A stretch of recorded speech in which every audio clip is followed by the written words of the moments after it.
So welcome back. I'm Ryan, the Agronomic Production Specialist here at Rockaway, and we're on site today to continue our training with our Roundup applications. We've got our backpack here with the 2 gallons we mixed up earlier. Visual inspection, doesn't look like we have any leaks. Same thing with the wand, we're looking, no leak in here. Of course, I've got my gloves on, my long sleeves, my pants. Make sure you have the PPE before you go spraying any of the chemicals, but I think we're just gonna get after it and go over to the shrub bed over here and see if we've got some weeds to knock out.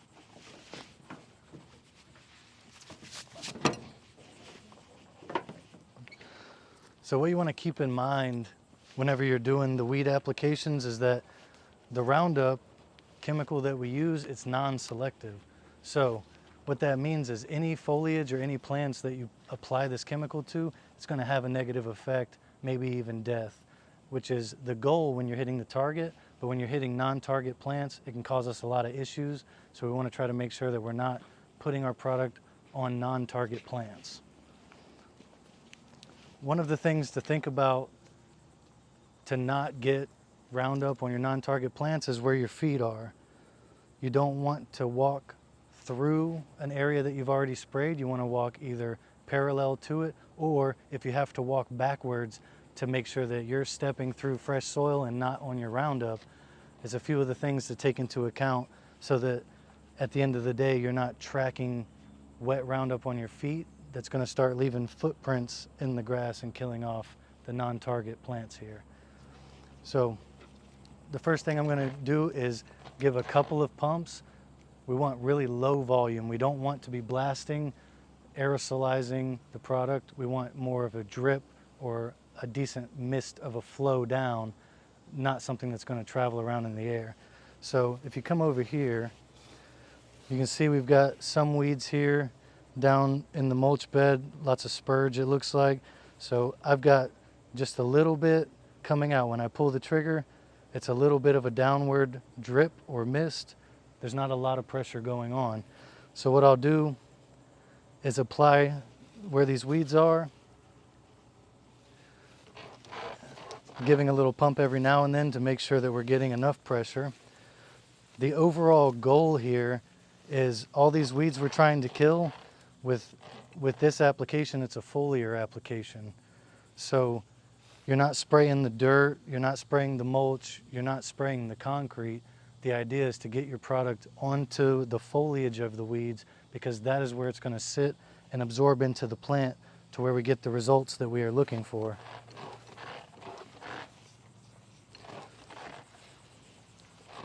So you want to only target the emerged weeds.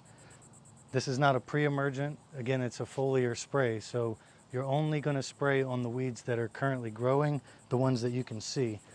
And you want to make sure that you're getting, we have some crabgrass behind the viburnums here. And we're coming down and just barely giving a spray on some of these weeds that are in the mulch bed, being very careful that we're not getting any of the product onto the grass or onto the shrubs, or what we would call non-target foliage. As you can tell, while I'm walking and spraying, I'm keeping a little bit of pressure in the backpack, a pump or two every now and then, and the end of my wand is really low to the ground to minimize drift and overspray. So I'm just knocking out the things that I can see here. And then we'll take a peek behind as well. Being careful where I'm stepping, so I'm not stepping into the product and spreading it to non-target areas. But again, as you can see, I'm trying to keep my feet out of the target area, and I'm walking through the grass. Sometimes you might have to walk into your target area and you'll get it onto your feet, so we'll show you what we can do in that scenario. Some areas that are like this, we can go ahead and just kind of get a good mist and knock out all the little small emerged weeds. But the problem is now I'm going to have to walk through this. So what I'll do is I'm getting Roundup on my boots now. So I'm going to be careful to make sure that I'm not stepping on anything that I don't want to die. And then in this dirt patch here where I haven't sprayed yet, I'm just going to get a little bit of dirt on the bottom of my feet And what that'll do is help soak up and neutralize some of the Roundup. Now I can freely go back into my turf area without the risk of spreading it and killing non-target plants. And then I'll come back through and just make sure that I'm getting all the weeds in this area and just keeping it moving. So you can see as I'm walking, I'm keeping the wand tip also in the target area. What you don't want to happen is that while you're spraying, having different drips, any sort of leak that happens and you're over an area that's a non-target area, you start causing problems. So as I'm spraying, I'm keeping my wand low, I'm keeping my wand in the target zone, and I'm just spraying all the emerged weeds that I can see, and it only takes a tiny little spritz on it. So I'm holding the wand in a way where I have my thumb on the trigger, where I'm able to just give a small squeeze and keep it moving. Because a lot of times this sort of application is something that you're going to have speed while you're doing the application. So with time and with practice, you'll have the confidence to where you can really just kind of get around and start spraying some of these weeds. And I know the pressure that I'm keeping. I know where I have my cone adjusted at, so I know how wide I can spray in some of these spots. And that comes with being familiar with the task and also being familiar with your equipment as well.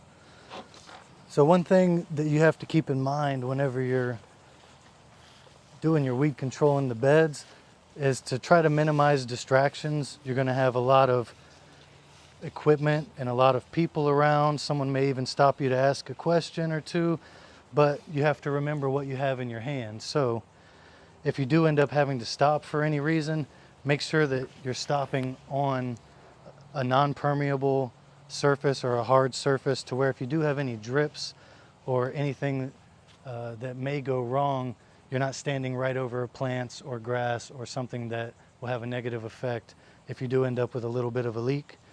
And while we're here, we'll knock out some of these crack weeds as well. So again, you can see just a small little spritz. All I'm doing is getting droplets on the foliage. I'm not trying to soak the root zone or get anything into the soil, because again, this is absorbed through the leaf blades of the plant.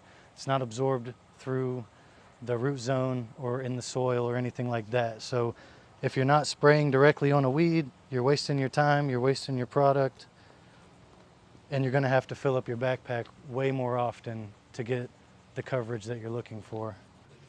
So with these applications, as I've said before, you only really want to spray where you have emerged weeds and where the targets are.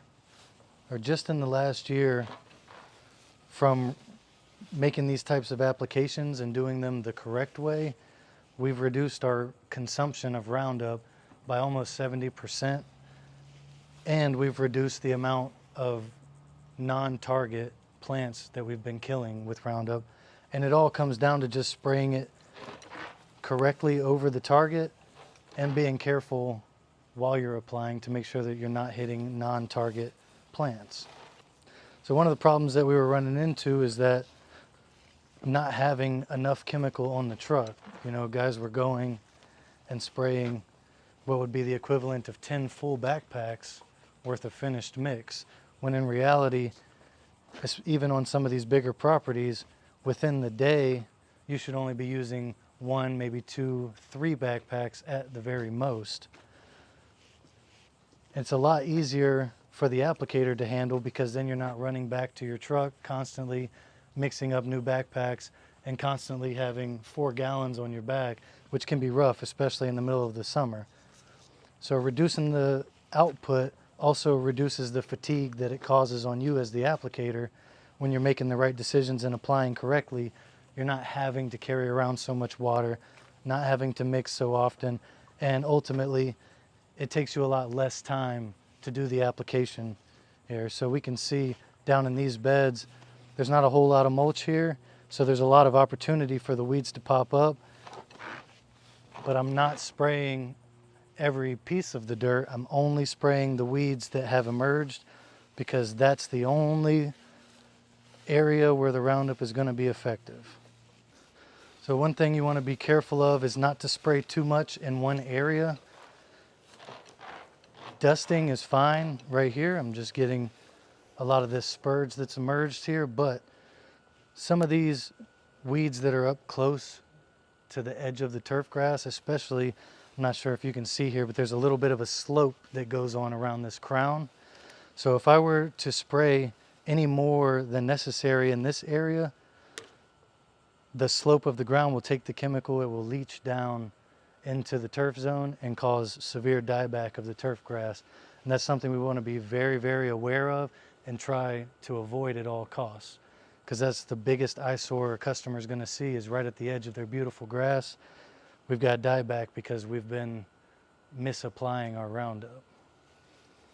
Thank you for joining me on today's training video. And the whole idea behind it is to help make you a better professional and have you more familiar with the tools and chemicals that you're working with throughout the day. So following the video, we're going to take a short quiz on the topic of today's video, and then continuing the education, we're going to go into some more videos on other topics just to help get you up to speed and so you can be the professional that we need you to be when you're out working on these properties with our customers.